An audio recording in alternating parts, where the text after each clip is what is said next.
RCN. Le son de la différence.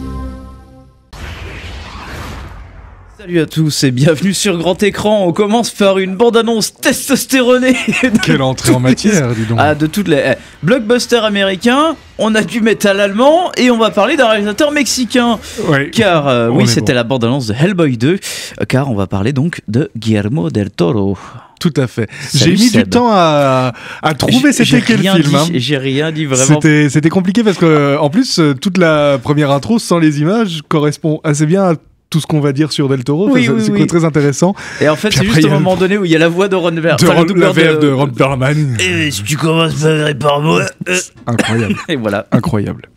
Comment tu vas, Seb? Mais très très bien, ravi de parler de notre ami Guillermo, enfin, parce que c'est quand même une émission qu'on a sous le tapis depuis un petit moment. Un petit moment, oui. Et qu'on a du mal à caler, et on est enfin là pour en parler. Ce bon vieux Guillermo del Toro qui d'ailleurs maintenant dorénavant passe pas seulement par le cinéma, on va dire en live action, hein, il fait beaucoup d'animation et collabore même avec certains directeurs de jeux vidéo. Mais ça, on va pas revenir en longueur là-dessus. On pourrait peut-être. On l'évoquera. Mais on va peut-être l'évoquer par la suite. On va donc revenir tout d'abord sur la vie, la carrière de Guillermo del Toro, car en fait c'est, je trouve, un réalisateur très passionnant qui a vraiment un parcours assez, je dirais pas seulement atypique, parce que on va le voir né à Guadalajara, en fait, Guillermo del Toro, donc élevé par sa grand-mère catholique. En fait, c'est dès son plus jeune âge, à l'âge de 8 ans, il va emprunter la caméra Super 8 de son père et va donc réaliser ses premiers courts-métrages. Donc on voit déjà typiquement forcément le parcours de pas mal de réalisateurs que l'on connaît à travers l'histoire du cinéma, qui ont commencé également un peu de cette manière-là, de cette passion dévorante du cinéma dès leur plus jeune âge.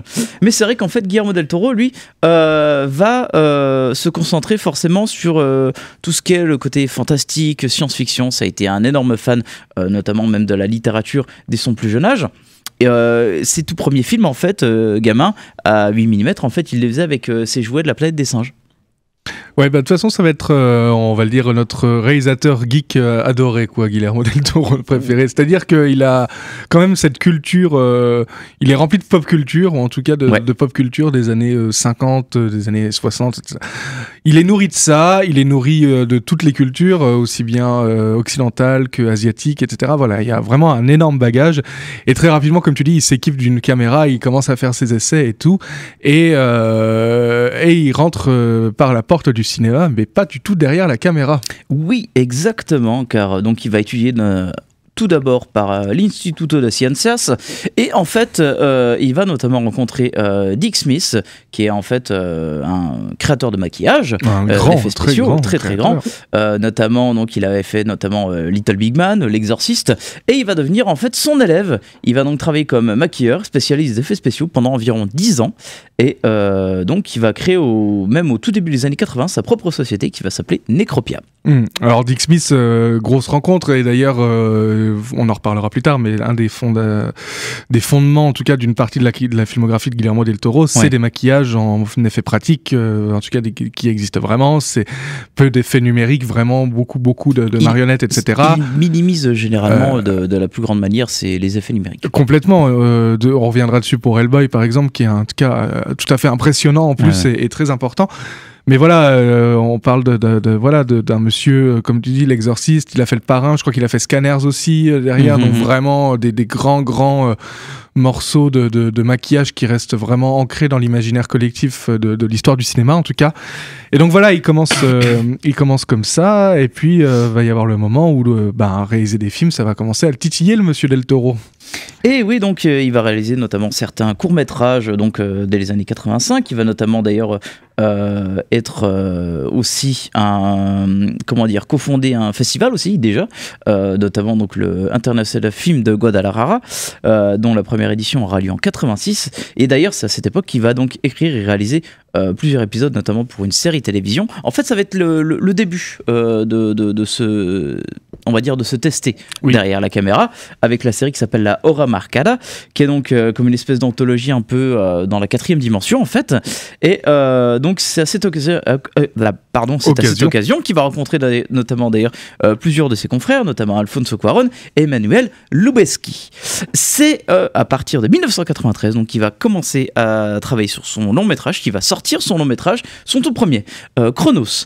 donc, qui est un film assez atypique, un film d'horreur, notamment avec un certain Ron Perlman, donc, dès son premier film.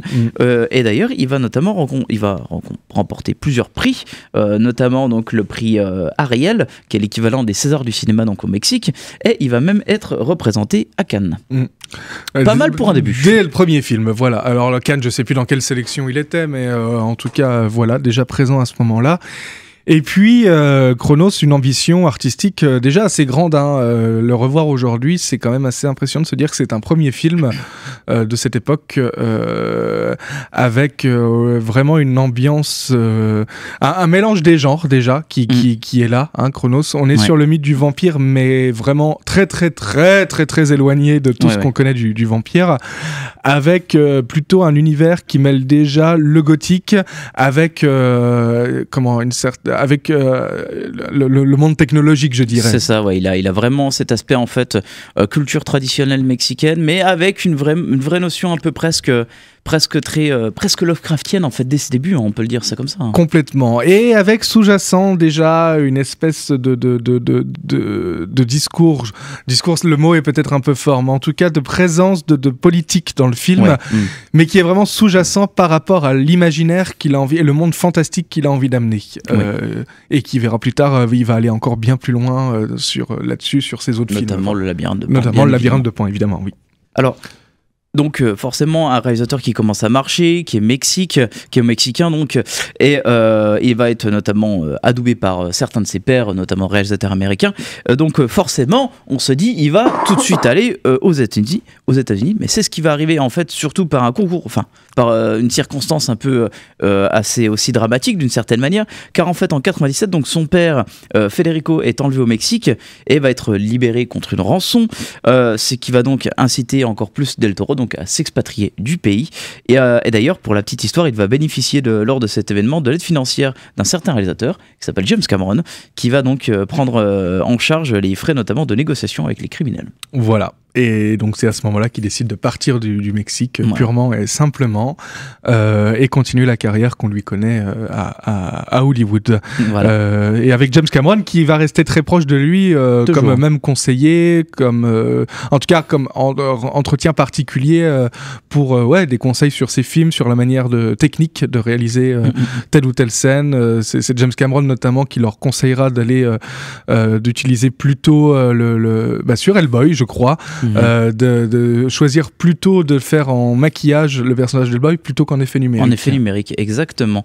Alors, à peine arrivé en Californie, donc en fait Del Toro va coécrire et diriger un nouveau film d'horreur qui s'appelle donc Mimic, avec notamment l'actrice Mira Sorvino.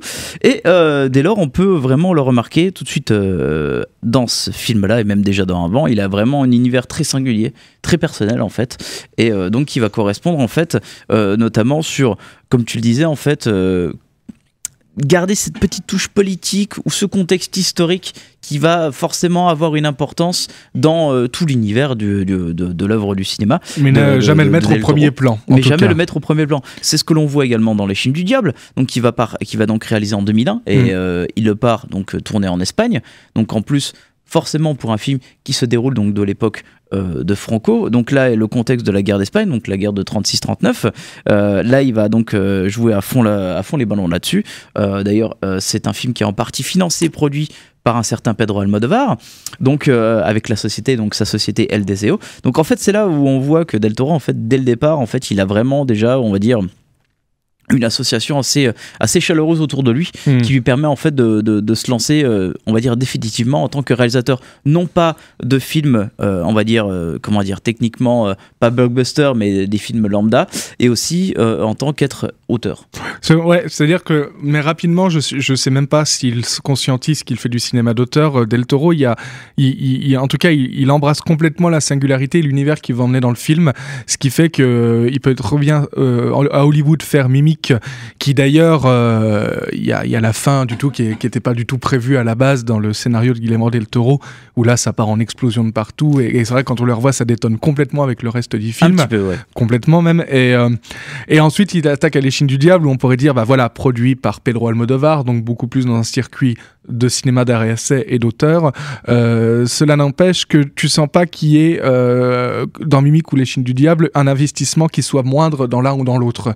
Voilà, il y a quand même toujours cette volonté de porter son film, son projet de bout en bout. Et une particularité forcément qu'on verra par la suite, notamment sur ses personnages. Mais c'est vrai qu'en fait Del Toro, par la suite, en fait, il va alterner donc avec des productions plus ou moins grosses à Hollywood, donc notamment donc Blade 2 en 2002, avec Wesley Snipes, donc qui portait le projet forcément après le premier film. Et donc il va donc notamment adapter un autre héros qu'il voulait faire depuis très très longtemps avec un de ses amis et collaborateurs, Mike Mignola, qu'il a créé donc Hellboy. Alors il avait notamment refusé donc de faire Blade Trinity, même de faire Harry Potter et compagnie, pour se consacrer uniquement à ce héros de franchise. Ouais, je crois qu'on lui propose à l'époque un sacré paquet de projets, de films, ouais. dont les suites de Blade, Harry Potter, le 3e, que d'ailleurs c'est son compatriote Alfonso Cuarón qui va le récupérer.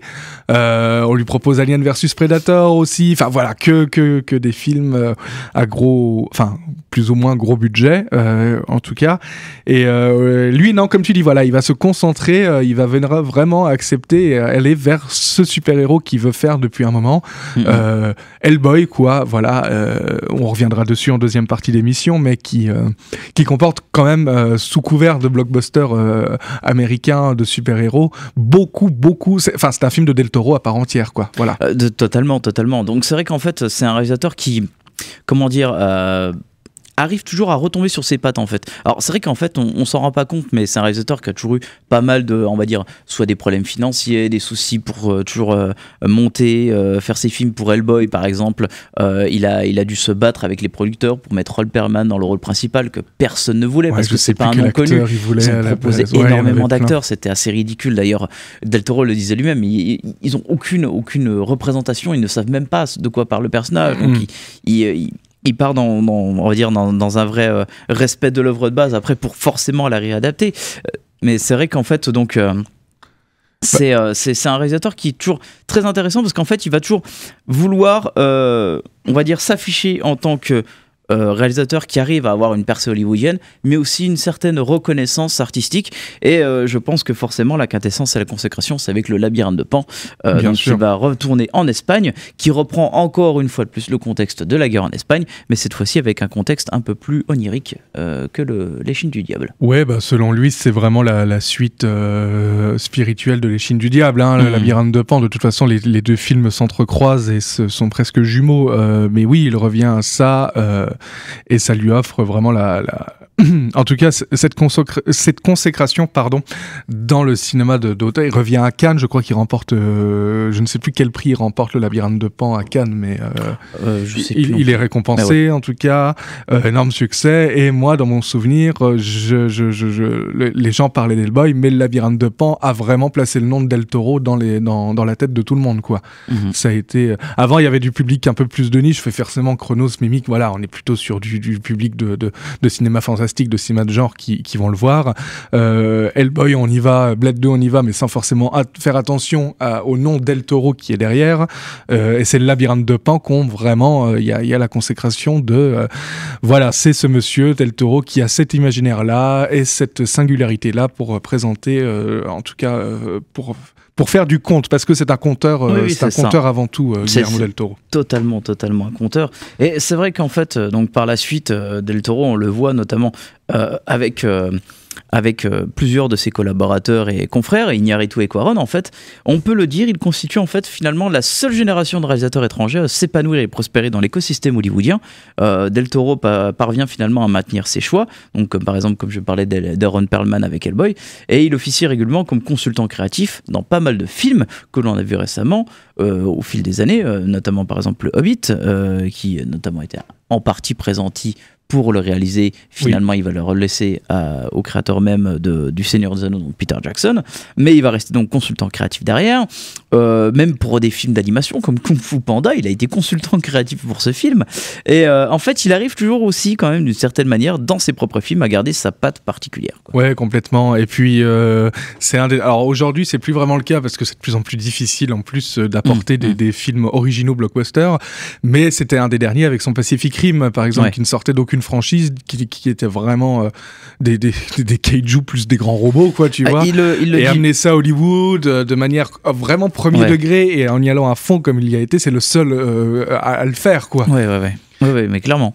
Parce que des films, on a pu le voir, les derniers Godzilla qui ont été faits par Gareth Edwards, où c'est vraiment, c'est pauvre, quoi, c'est compliqué. Et puis il y a une manière de ramener ça en faisant du américain, alors que Del Toro pas du tout, quoi. Tu vois, il y a vraiment, on s'amuse, c'est des gros robots et des gros monstres. Je sais le côté rétro...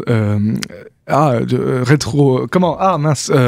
Bon, le côté, je veux dire, un peu méprisant, mais j'aime beaucoup le film, un peu bêta de la chose. Mais quand même, il y va à fond et il est d'une générosité incroyable, on est sur un film de joie, d'ailleurs, il le dit lui-même. C'est pour lui, en fait, c'est son film le plus personnel. Parce qu'il est destiné tout d'abord à lui-même, en fait, il le dit, c'est destiné à moi-même et en fait à sa version enfant de 11 ans qui était fan de monstres géants, parce que finalement c'était comme on disait, un réalisateur très porté sur le cinéma fantastique et le cinéma de genre, donc comme forcément le Kaiju Eiga, ou même quand on le voit avec le cinéma de vampire, le film de vampire, en fait il a fait tellement de versions différentes sur des différents personnages vampiriques, c'est pas pour rien, en fait il a aussi une version comment dire, un petit peu plus prononcée pour montrer des mythes comme par exemple le traitement d'une addiction. On peut le voir notamment dans Chronos, le traitement d'une maladie, comme par exemple dans la série The Strain qu'il a produit et réalisé le premier épisode, et même on peut le voir tout simplement comme un actionneur pur et simple, comme dans Blade 2, quoi. Tout à fait. Mais avec un vrai amour du genre, quoi. On peut le voir dans Blade 2, c'est les scènes de vampires, elles sont hyper généreuses, quoi. Ouais. Et puis il s'est fait plaisir. Il s'est fait plaisir. Et puis tu sens que les monstres, les maquillages, il y a un vrai soin qui est pris là-dessus. Les kaiju, je me souviens qu'il y avait cette idée incroyable. Alors les combats sont dantesques, tu vois, c'est vraiment très drôle. Et puis il y avait cette idée à la fin que c'était vraiment d'autres créatures qui pilotaient les gros kaiju. Oui. Voilà. Donc voilà, il y a quand même. Mine de rien, c'est quelqu'un qui est rempli de cette culture-là et qui le fait déborder dans ses films, quoi. Exactement. Pour le coup, on va faire une petite pause BO. Donc Pacific Rim, le thème principal, composé par Amin Djawadi avec Tom Morello à la guitare. Et là, c'est un gros kaiju, il lâche une caisse. Allez, Jean-Marie Bigard. Le jour où Bigard parlera de kaiju, on en reparlera. Alors, revenons à nos moutons, donc sur Guillermo del Toro. Pour revenir un petit peu plus donc, sur ces idées de thématiques, de réalisateurs, c'est avant tout un storyteller. Et ça se voit à l'image. C'est un réalisateur qui a, je trouve, une sensibilité poétique, et pas comme ce que je viens de dire juste avant. Voilà, l'inverse, exactement. C'est l'inverse, oui. Pour lui, en fait, et je cite ces mots, le visuel, c'est la narration. Donc les couleurs, les lumières, la conception, les textures, pour lui, en fait, tout a forcément une importance à l'image, et ça permet de raconter le contexte et la vie d'un personnage. On peut le voir par exemple dans Pacific Rim, on peut le voir encore plus dans d'autres films comme par exemple La Labyrinthe de Pan ou autre. Pour lui, la première impression d'un personnage est terriblement importante. Ça se voit, je pense, encore plus même avec son Pinocchio récent. Ah oui, oh là, j'avais oublié le Pinocchio, mais oui, tout à fait, oui. Ah oui, bah complètement. Alors, on le remarque aussi très très bien dans le premier album, avec l'introduction donc du personnage principal, donc campé par Ron Perlman, qui avec cette introduction notamment dans le passé, où en fait il est invoqué donc par les méchants nazis. Tout à fait. Et John Hurt vient le sauver, et après on le revoit adulte, et bon, il est en mode tout échoué le bol, je suis sur le cul. Bah je bois des bières, et puis je fume mes cigares, et foutez-moi la paix. Et voilà, c'est Hellboy. Quoi. Même l'introduction de l'amphibien dans la forme de l'eau, en fait, ça a toujours une importance en fait de comment représenter ces personnages-là. En fait. Ouais, il y a un soin. Il y a un côté mystérieux, il y a un côté où en fait le personnage, on le voit même, on va dire, d'une certaine manière évolué, physiquement parlant, et même aussi, d'une certaine manière, mentalement parlant, dans la longueur du film. Ouais, bien sûr. Alors très rapidement, effectivement, tu sais avec qui tu vas passer la compagnie pendant 1h30, 2 heures de film, quoi. Oui. Hellboy, tu as tout à fait raison, c'est comme ça qu'il le présente. Le labyrinthe de Pan aussi. L'échine du diable, c'était encore plus beau, je trouve, avec cette rencontre avec ce petit garçon qu'on fait au début, qui tout est là, quoi, déjà. C'est-à-dire qu'il rentre, il y a cette espèce d'orphelinat qui est là, et on n'a encore rien vu, mais on sent qu'il y a quelque chose qui est fantastique. Il y a l'élément fantastique qui est déjà là. Alors pense au retour de ses parents, et en fait, forcément, de cette certaine manière, il comprend qu'il est mort et que les autres peuvent pas le garder. Tout à fait. Car en fait, c'est des résistants. Enfin, ils sont face à l'armée franquiste, et donc en fait, ils sont là pour le protéger d'une certaine manière, le mettre à l'écart des conflits, de la guerre. Et il y a tout ce contexte forcément avec donc le dirigeant de l'orphelinat, oui. Bien sûr. Et de cette porte un peu inquiétante que l'on voit toujours au loin. Tout à fait. Et cette idée géniale de bombe au milieu de la cour qui n'explose pas, qui est là, qui accompagne très bien cette idée de qui est présent. On sait que c'est là, on sait que ça n'a pas explosé, mais que ça peut... Voilà, à tout moment, il y a quelque chose qui vient déranger ce cadre, ce décor dans lequel les personnages évoluent. Et c'est une chose, voilà, alors le labyrinthe de Pan, on va continuer là-dessus, puisque voilà, comme je disais, quand même la suite très spirituelle de l'échine du diable. Il va encore plus loin, c'est-à-dire que les monstres sont encore plus monstrueux. Quand je dis les monstres, j'entends Sergi Lopez. J'entends Sergi Lopez. Oui. Hein. Il suffit de se rappeler de la scène, en fait, de l'exécution, en fait, d'un homme et son fils, en fait, où là il va carrément jusqu'à c'est frontal en plus. C'est ça la force dans cette séquence-là, c'est qu'en fait la froideur, le manque d'humanité de ce personnage-là, en fait, est montré frontalement par l'exécution de ces personnages-là, en fait. En fait, c'est Sergi Lopez qui en parlait de ce rôle en disant que c'était le plus malveillant qu'il ait pu jouer, je pense facilement, et puis surtout qu'il aimait beaucoup, et je suis assez d'accord avec lui, que Del Toro ne cherche à aucun moment à justifier ou à expliquer pourquoi il est méchant, et à chercher à expliquer le fascisme. Et non, comme on dit, son personnage est vraiment froid et méchant. En fait, il est juste, c'est vraiment un bad guy, tout ce qu'il y a de plus mauvais. Le vrai contexte, en fait, de ce personnage là, en fait, c'est qu'il veut mettre à l'écart, en fait, son futur fils. Qui donc en fait pour l'histoire donc du labyrinthe de Pan, en fait, donc le personnage donc principal, la petite gamine, suit sa mère dans un camp de militaires franquistes, car elle s'est remariée donc avec un général, et ce mec là, en fait, veut la mettre à l'écart, puisqu'elle, en fait, elle est enceinte, elle va donc accoucher donc de son fils, et lui forcément veut que sa descendance, en fait, soit à l'écart, quoi. Bien sûr. Et d'où la séquence de fin quand il est prêt à être exécuté et qu'il demande une requête, c'est-à-dire que son fils se rappelle de lui. Oui, c'est ça, tout à fait. Forcément, la résistante ne lui répond pas et lui tire une balle dans la tête. Ouais, ce qui est une sentence très cruelle aussi, hein. Mais en tout cas, la force du labyrinthe de Pan, déjà, c'est tout l'univers fantastique. Alors voilà, l'important aussi à dire sur le labyrinthe de Pan, c'est que le film est construit en 2 mondes qui vont s'intercommuniquer par le biais de cette jeune héroïne, c'est-à-dire le monde réel du franquisme et du fascisme, et le monde fantastique dans lequel l'héroïne rentre et croise le faune, et pas du tout Pan, hein, contrairement au titre français et anglais, il n'y a pas du tout de dieu Pan là-dedans. Non, absolument.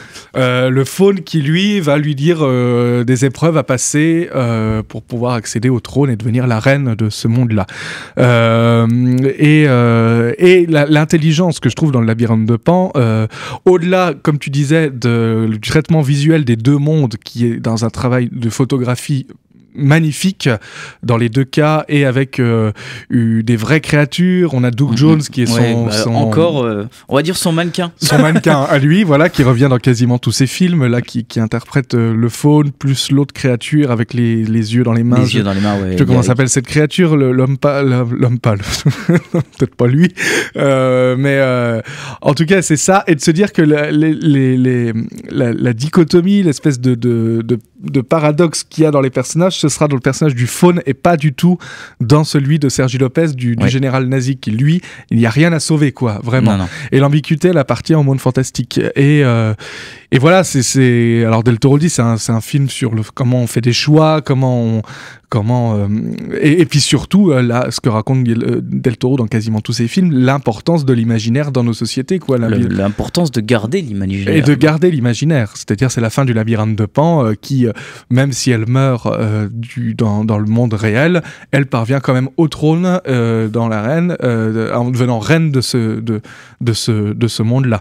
Et on pourrait et Del Toro va même encore plus frontalement quand tu lui poses la question aujourd'hui en disant écoutez, non, pour moi ce monde fantastique existe vraiment et à la fin elle devient vraiment reine de ce monde-là, c'est pas du tout dans sa tête que ça se passe, quoi. Ouais, alors que forcément il y a toujours cette ambiguïté là présente et dans le film elle existe et on est en droit de se poser la question mais lui ça montre bien, voilà, il a envie de croire vraiment que cet imaginaire que même le créateur a envie de dire de croire, voilà, c'est ça en fait forcément la particularité de ce cinéaste, c'est ce que je signalerais, en fait c'est un cinéaste du conte, mis à part peut-être forcément son Pacific Rim, finalement ce sont des contes mis en images, les monstres, les enfants, la morale, la magie, la peur ou encore l'émerveillement. En fait, son cinéma, c'est avant tout donc une ode à l'imaginaire, à l'imagination, et c'est un monde qui sert forcément de refuge. Et le labyrinthe de Pan le représente à la perfection. Ouais, c'est le plus fréquent, ou comme pour revenir sur l'échine du diable, le fantôme n'est absolument pas source de danger, au contraire, il est là, voilà, il est là pour signaler qu'en fait, il y a eu ces meurtres, en fait, il y a quelque chose de caché derrière. C'est tout ce qui est non dit, tout ce qui est caché doit se trouver dans l'élément surnaturel, dans le fantastique. Dans Hellboy, c'est cette société secrète c'est plutôt cette organisation secrète qui est gérée par le gouvernement, que personne ne doit savoir, mais qui est là pour nous sauver. Alors que Hellboy, lui, il a envie de découvrir le monde, mais il ne peut pas. Mais il ne peut pas, parce que il est condamné à rester caché, et pourtant à agir pour protéger la ville des monstres qui peuvent... Voilà, donc on est encore toujours dans cette idée de monde parallèle, et pas parallèle dans le mode Marvel qu'on connaît aujourd'hui. Voilà, c'est ça qui est très intéressant avec Hellboy, c'est qu'il y a toujours une justification, parce que en fait, donc ce personnage-là qui souhaiterait s'ouvrir au monde, mais forcément, on le sait très bien, le monde ne s'ouvrira jamais à lui, et donc finira par être rejeté, même si lui pense qu'il pourrait devenir un peu de leur héros, en fait. Ouais, c'est ça. Mais aussi, c'est Del Toro qui parle aussi de nos mondes actuels, comment elles sont prêtes ou pas à accepter les contes, à accepter ce discours imaginaire, en tout cas, cette part de fantastique qui pourrait y avoir. C'est de ça dont parle Hellboy quand même la plupart du temps. Au-delà, d'ailleurs, il va beaucoup plus là-dessus que dans le comics, qui est beaucoup plus en mode presque film noir, quoi. Voilà. Donc voilà, c'est un grand défenseur. Et d'ailleurs, on le retrouve. Tu parlais de Pinocchio, donc c'est évident qu'il adapte ce conte-là connu de tous. Et même la série Netflix qu'il a fait il y a 2 ans ou l'année dernière, je ne sais plus, sur son cabinet de curiosité. Oui, qui est une série d'anthologie. Qui s'appelle Cabinet de curiosité, où on le voit présenter à chaque fois, sortir. Et à chaque fois, c'est des contes, c'est des histoires différentes qui sont aussi, et ça rejoint ce que tu disais tout à l'heure, à chaque fois une histoire différente et donc une identité visuelle complètement différente selon quoi. Et donc ça, c'est dans son travail de producteur exécutif de cette série aussi, elle se retrouve là-dedans. Totalement. Et c'est pour ça aussi que tu fais bien de rebondir sur cette série-là, parce qu'en fait ça permet aussi d'expliquer aussi également que c'est un auteur qui est grandement inspiré par la littérature gothique anglo-saxonne, notamment donc par le biais de M.R. James, de Sheridan Le Fanu ou encore Arthur Machen, et forcément fantastique horreur. Et là, on a forcément le nom qui est le plus représentatif, qui est Lovecraft.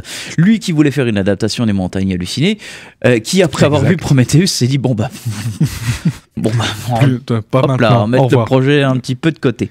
Et quel dommage. Bah oui, quel dommage.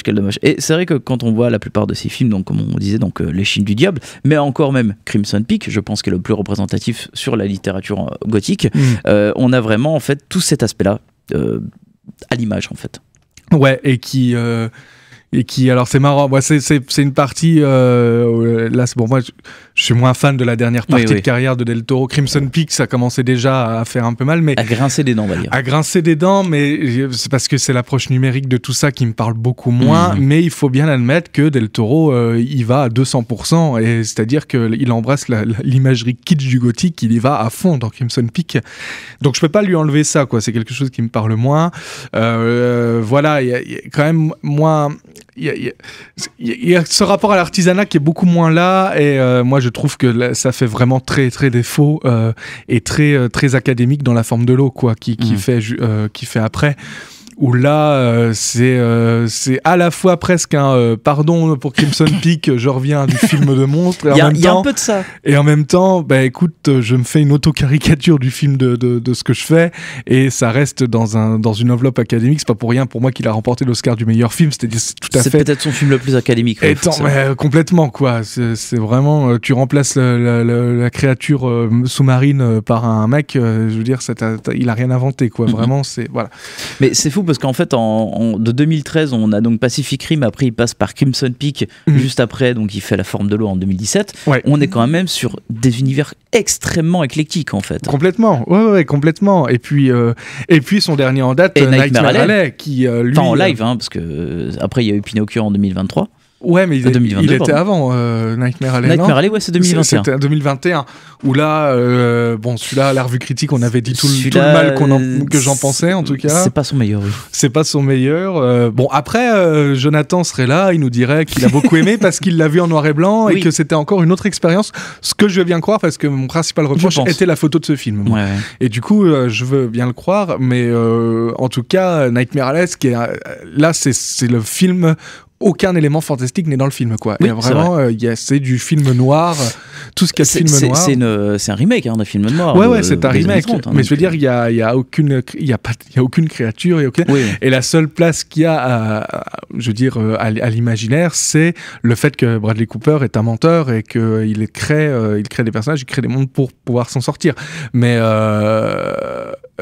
sinon, voilà, mais c'est quand même, voilà, on est sur Del Toro qui continue, malgré tous les tickets qu'on veut lui coller, à faire des films là où on l'attend pas. C'est Nightmare Alley, à quel moment on se dit Guillermo Del Toro va faire un film noir de 2h30, en plus, qui plus est, tu vois, voilà, donc... Oui, c'est ça. Et faire un Pinocchio alors, il est moins étonnant, mais à s'essayer au stop motion, là, pour le coup. Oui, pour le et Pinocchio. d'ailleurs, c'est un cinéaste qui a été particulièrement, surpris et agréablement surpris par le travail du stop motion, car c'est vrai que c'est une première. D'ailleurs, le film est co-réalisé avec Mark Gustafson, il faut pas l'oublier, et il le dit, donc par la suite, il aimerait vraiment continuer par tourner uniquement à l'animation et faire peut-être possiblement moins de live. On va voir ce qu'il va préparer par la suite. On verra bien. C'est vrai que le stop motion, en tout cas dans le Pinocchio, s'accordait très très bien avec lui. Ça, en fait, je trouve avec le conte sur la manière dont il a raconté une histoire. L'animation était plus que bien choisie pour le Pinocchio, quoi. Oui, et très belle au demeurant. Très belle. Très belle. Surtout qu'en fait, comme on le disait, donc c'est un cinéaste du conte. Il a accepté les codes du genre. Il arrive à quand même à les réadapter. D'ailleurs, encore un peu plus avec le contexte historique. On en parlait, l'histoire est toujours très très importante dans le cinéma de Guillermo del Toro. On le voit donc notamment en Espagne avec Les Chines du Diable, Labyrinthe de Pan, donc, où il a une certaine originalité, donc c'est de confronter les monstres de l'histoire et le bestiaire fantastique. Et dans Pinocchio, en fait, on a à peu près cette réappropriation aussi forcément c'est pour ça que le film est bon, je trouve, c'est qu'il va aussi à une certaine réappropriation donc du contexte du conte, mais aussi de l'époque. Il va le réadapter donc avec le contexte de l'Italie fasciste, et je trouve que ça marche à merveille. Et il ramène cette violence crue qu'il y avait à l'époque du fascisme, tout simplement. Et surtout, forcément, l'embrigadement des jeunes, bien sûr, dans la politique, dans le fascisme, dans l'extrémisme, bien sûr. Et du coup, en réépousant vraiment le conte de Goldoni, quoi, tel qu'il est, quoi. Et donc voilà. Mais même Hellboy, tu vois, je repense à ça. Hellboy a été ramené par des nazis, quoi, tu vois. Oui. Donc c'est presque Del Toro qui est en train de dire, bon, on se sert d'anciens nazis au secret du gouvernement pour éviter d'autres monstres qui arrivent, tu vois. Tu parles d'Oppenheimer, peut-être. Non, justement, je parle pas d'Oppenheimer. Je parle de vraiment un film qui est beaucoup plus intelligent que ça. dans Hellboy, tu vois. Mais enfin, ça rejoint la même idée, tu vois. Oui, non, mais c'est-à-dire que c'était pour faire la blague. Ouais. Bah, en même temps, le Hellboy, ça parle de ça aussi. Oui. C'est-à-dire qu'on a créé ce portail dans le monde réel, c'est la bombe atomique. Là, ils ont créé un portail des enfers, ils ont ramené le Hellboy, voilà. Et puis on s'en sert aujourd'hui pour lutter contre des forces du mal. Voilà. À choisir quelles sont les forces du mal. Quelles sont les forces du mal, forcément. Voilà. Alors, pour terminer dans cette partie, j'aimerais en revenir un petit peu là-dessus. Del Toro, en fait, exige tout le temps à ses spectateurs de croire en ce qu'ils voient. Donc, forcément, l'importance de ce qu'on appelle forcément la suspension d'incrédulité. Et je trouve que dans Les Films du Diable, en fait, il part directement du principe que en fait, les fantômes existent et ne va pas mettre du temps pour prouver qu'ils sont là, avec un contexte ou autre, comment ils sont venus dans ce monde. Ça lui importe pas, ça. Non. C'est-à-dire qu'en fait, tout est relié déjà dès le départ.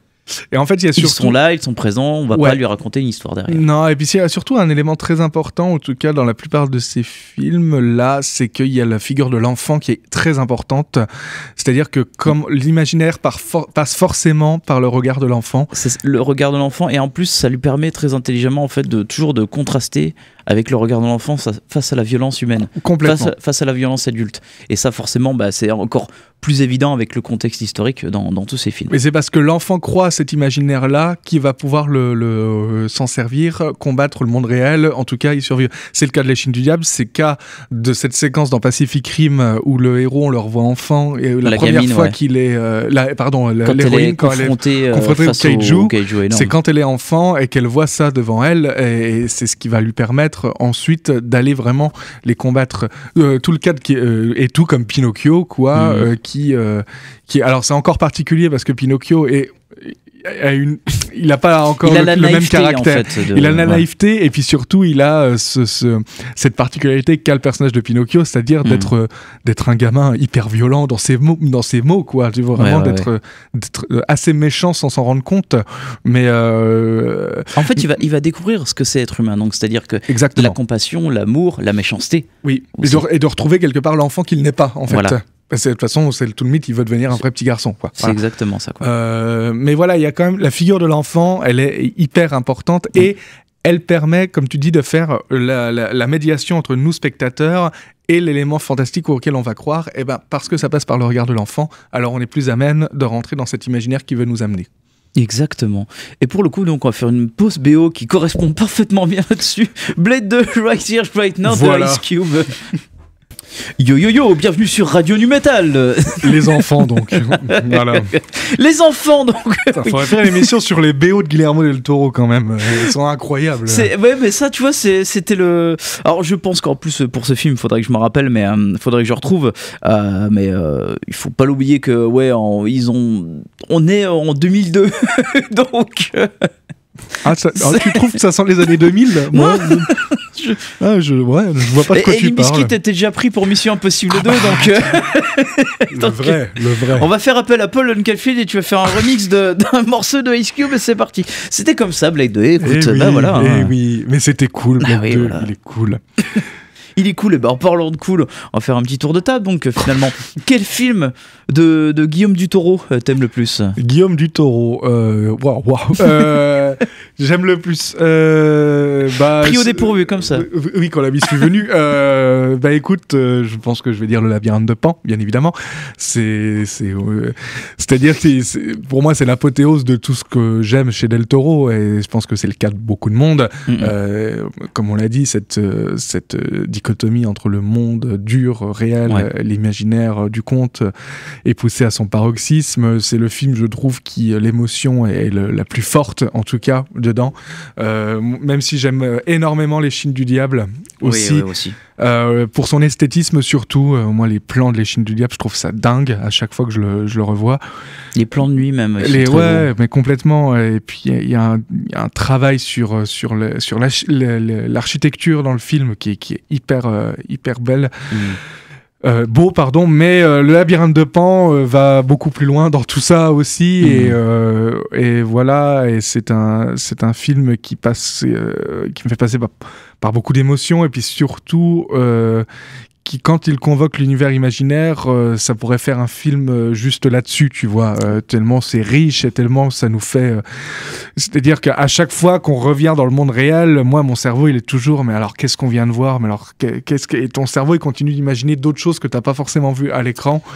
Et dans ce cas, le film fonctionne totalement parce que c'est tout à fait le discours qu'il a envie de porter, quoi, de continuer de rêver à cet univers-là, alors que tu vis dans ce monde. C'est ce que j'apprécie le plus en fait avec Del Toro, c'est que même avec un film comme récemment comme Pinocchio, qui a en fait une relecture, que ce soit le Labyrinthe de Pan ou donc Pinocchio, en fait, il y a toujours un travail de l'imaginaire, un travail de créer des monstres, un travail de vouloir montrer quelque chose d'original.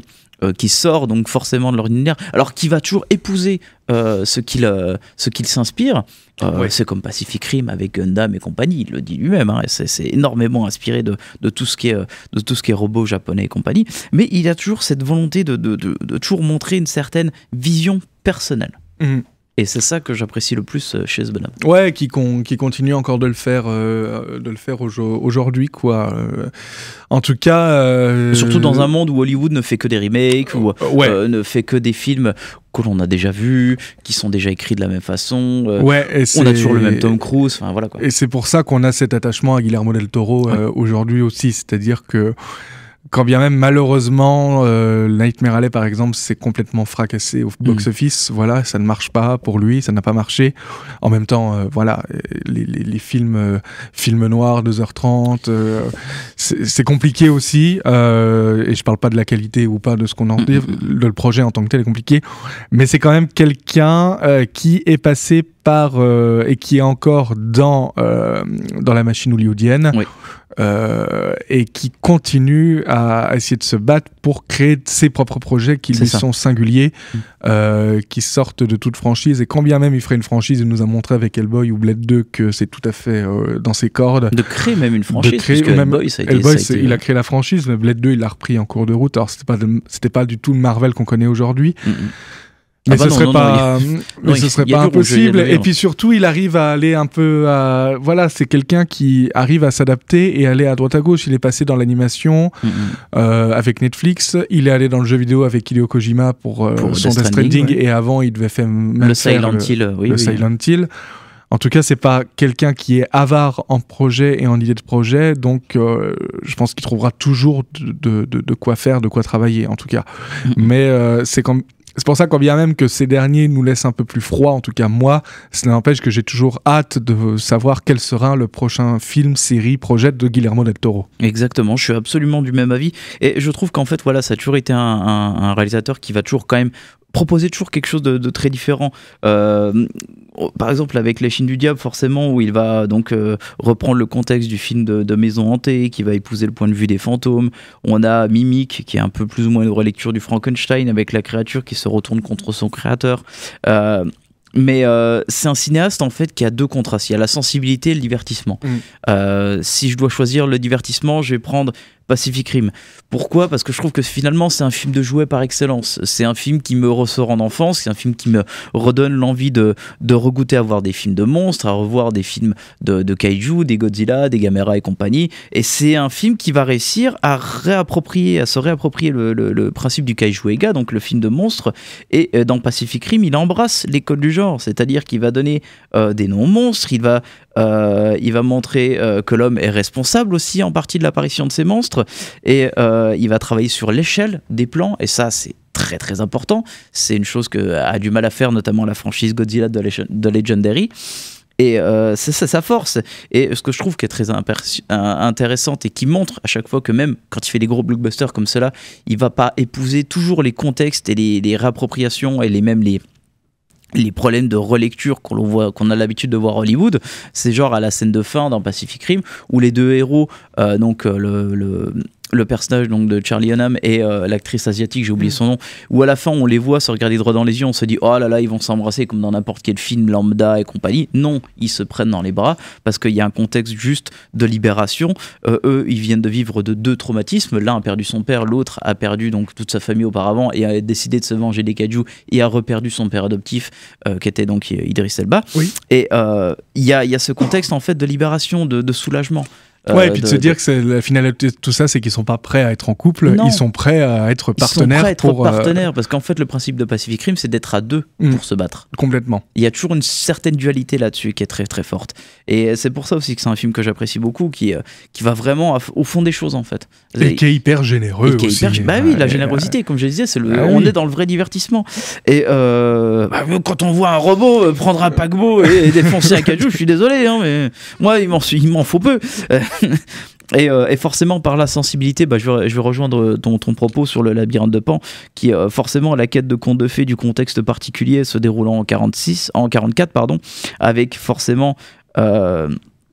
Il y a toujours un truc très important dans ce film, c'est notamment la montre, qui est en fait le rappel du temps, le rappel de la mort, mais forcément la volonté en fait d'avoir une descendance, de donner une vie. C'est le contexte du personnage obsessionnel du colonel Vidal, donc qui est campé par Sergi Lopez, qu'on voyait tout le temps, qui est donc très souvent montré en contre-plongée.